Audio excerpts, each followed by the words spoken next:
ರಾಜ್ಯ ಸರ್ಕಾರಕ್ಕೆ ಕೊನೆಗೂ ಮಹಿಳಾ ನೌಕರರ ಕಷ್ಟ ಅರ್ಥ ಆಗಿದೆ. ಇದು ಬಹಳ ಖುಷಿಯಾಗುವಂತಹ ವಿಚಾರ. ಹೌದು ವೀಕ್ಷಕರೇ, ರಾಜ್ಯ ಸರ್ಕಾರಿ ಮಹಿಳಾ ನೌಕರರ ಸಂಘದ ಕಚೇರಿಗಾಗಿ ಜಾಗ ನೀಡಲು ಸರ್ಕಾರ ಬದ್ಧವಾಗಿದೆ ಎಂದು ಮುಖ್ಯಮಂತ್ರಿ ಡಿ.ಕೆ. ಶಿವಕುಮಾರ್ ಭರವಸೆ ನೀಡಿದ್ದಾರೆ. ಮಹಿಳೆಯರು ಸಂಘಟಿತರಾಗಿ ನಾಯಕತ್ವ ಬೆಳೆಸಿಕೊಳ್ಳಬೇಕು ಎಂದು ಕರೆ ನೀಡಿರುವ ಸಿಎಂ, ಸರ್ಕಾರ ನಿಮ್ಮ ಜೊತೆ ಇದೆ, ನೀವು ಸರ್ಕಾರದ ಜೊತೆ ನಿಲ್ಲಬೇಕು ಎಂದಿದ್ದಾರೆ. ಅನೇಕ ವಿಚಾರಗಳನ್ನು ಚರ್ಚೆ ಮಾಡಿದ್ರಿ. ಹೆಚ್ಚಿಗೆ ಮಹಿಳೆಯರ ಪ್ರೋತ್ಸಾಹದಿಂದ ನಮ್ಮ ಸರ್ಕಾರ ಅಧಿಕಾರಕ್ಕೆ ಬಂದಿದೆ. ನಾವು ಕೂಡ ಎಲೆಕ್ಷನ್ ಮುಂಚಿತವಾಗಿ ಏನು ಮಾತು ಕೊಟ್ಟಿದ್ದೋ ಮಹಿಳೆಯರಿಗೆ ಶಕ್ತಿ ತುಂಬಲಿಕ್ಕೆ ಗೃಹಲಕ್ಷ್ಮಿ, ಗೃಹಜ್ಯೋತಿ, ನಿಮ್ಗೇನು ಉಪಯೋಗ ಬರದೇ ಇರ್ಬೋದು, ಅದು ಬೇರೆ ವಿಚಾರ ಅಲ್ಲ. ಕರೆಂಟ್ ಮಾತ್ರ ಬಂದಿದೆ, ಮಿಕ್ಕಿದ ಯಾವುದು ಬಂದಿಲ್ಲ. ಶಕ್ತಿ ಯೋಜನೆ ಕೆಲವರು ಉಪಯೋಗ ಆಗ್ತಾಯಿದೆ, ಕೆಲವರು ಉಪಯೋಗ ಆಗ್ತಾಯಿಲ್ಲ. ಸೊ ಒಟ್ಟಲ್ಲಿ ಸಾಮಾನ್ಯ ಹೆಣ್ಮಕ್ಳಿಗೆ ಇಡೀ ರಾಜ್ಯದಲ್ಲಿ ಒಂದು ದೊಡ್ಡ ಕ್ರಾಂತಿಕಾರಿ ಬದಲಾವಣೆ ಆಗಿದೆ.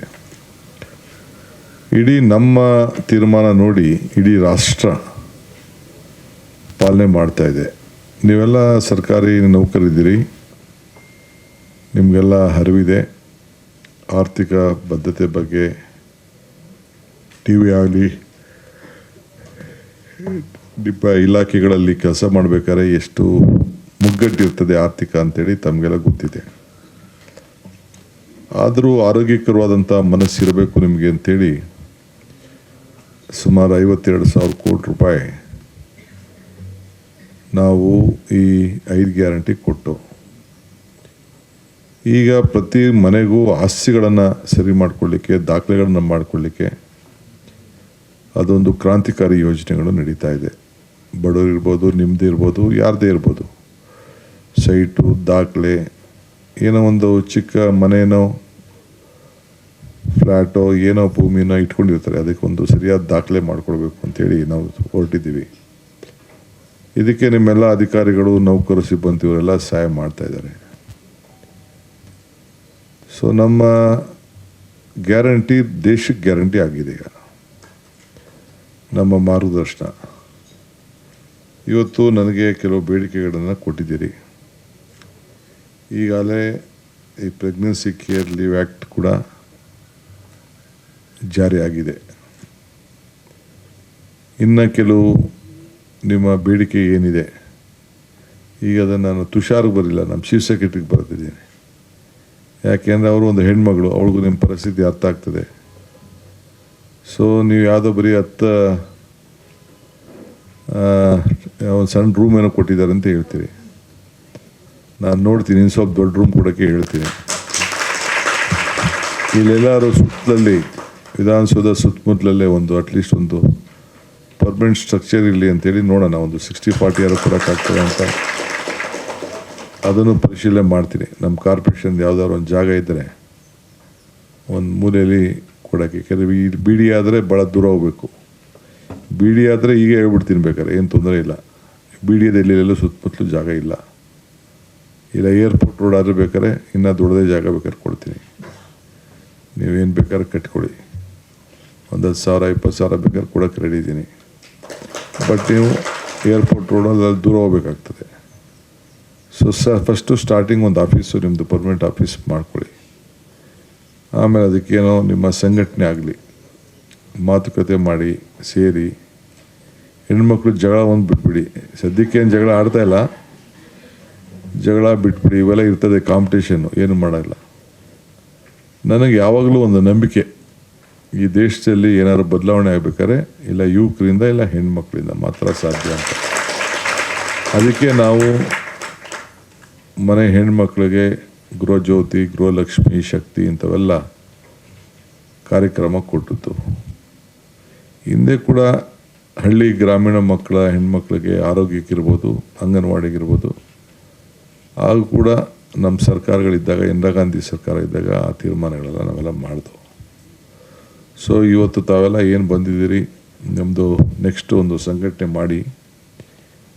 ಈಗ 5,400 ಜನ ಮೆಂಬರ್ಸ್ ಇದ್ದಾರೆ, ಪದಾಧಿಕಾರಿಗಳಿದ್ದಾರೆ ಅಂತ ಹೇಳ್ತಾಯಿದ್ರಿ. ಎಷ್ಟು ಜನ ಇದ್ದಾರೋ ಒಂದು ದೊಡ್ಡ ಸಮಾವೇಶನ ಮಾಡಿ ನಾನು ಬರ್ತೀನಿ, ಅದಕ್ಕೆ ತಪ್ಪದೆ ಬರ್ತೀನಿ. ಪ್ಯಾಲೇಸಲ್ಲೇ ಮಾಡಿ, ಇಲ್ಲ ಅಂದರೆ ನಮ್ಮ ಪ್ಯಾಲೇಸ್ ಮಾಡಲಿಲ್ಲ ಅಂತಂದರೆ ಎಕ್ಸಿಬಿಷನ್ ಸೆಂಟ್ರ್ ಇದೆಯಲ್ಲ ಮಾಧವರ್, ಎಲ್ಲರೂ ಬೇಕಾದ್ರೆ ನೋಡಿ.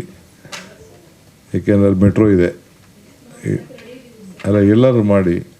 ಎಲ್ಲರೂ ಮಾಡ್ತೀನಿ ಅಂದರೆ ಬಸ್ಸು ವೆಹಿಕಲ್ಲು ಮತ್ತೊಂದೆಲ್ಲ ಬರಬೇಕು ಅಂತ ಇಲ್ಲ, ಸ್ವಲ್ಪ ಮೆಟ್ರೋ ಪಕ್ಕದಲ್ಲಿರೋಂಥ ಜಾಗ ಸ್ವಲ್ಪ ನೋಡಿ.